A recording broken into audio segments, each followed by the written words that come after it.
પોરબંદરમાં કોંગ્રેસ અગ્રણી રાજુભાઈ ઓડેદરાની દ્વારકા તાલુકા અને શહેરના પ્રભારી તરીકે નિમણૂક કરવામાં આવી છે, ત્યારે રાજુ ઓડેદરાએ આગેવાનોનો આભાર વ્યક્ત કર્યો હતો। ગુજરાત પ્રદેશ કોંગ્રેસ સમિતિ દ્વારા ગઈકાલે મારી દ્વારકા જિલ્લાના દ્વારકા તાલુકા અને કલ્યાણપુર તાલુકા તથા દ્વારકા શહેરના પ્રભારી તરીકે ગુજરાત પ્રદેશ કોંગ્રેસ સમિતિએ નિમણૂક કરી છે। આ તકે હું માનનીય પ્રમુખ શ્રી અમિતભાઈ ચાવડા તથા ગુજરાત પ્રદેશ કોંગ્રેસ સમિતિ, મારા અહીં પોરબંદર જિલ્લા કોંગ્રેસ સમિતિના સૌ કોઈ સાથીઓ, અમારા પ્રમુખ શ્રી, આ બધા જનો આ તકે ખૂબ જ આભાર માનું છું।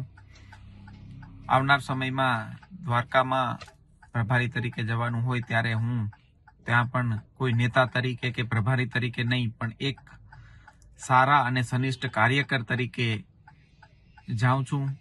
એટલા માટે જાઉં છું કે મારા પક્ષે મને જે જવાબદારી સોંપેલી છે એ ત્યાંનું સંગઠન વધુ મજબૂત કરવા માટેની અને સુચારું આયોજન થાય એના માટેની કામગીરી સોંપી છે। માટે હું દરેક આગેવાન અને કાર્યકર્તા સાથે એક કાર્યકરની જેમ રહીશ, તો મને લાગે છે કે હું સારી રીતે એ ટીમ જોડે કામ કરી અને અલ્ટિમેટલી કોંગ્રેસ છે સારું પ્રદર્શન કરી શકશે એવી આશા રાખું છું।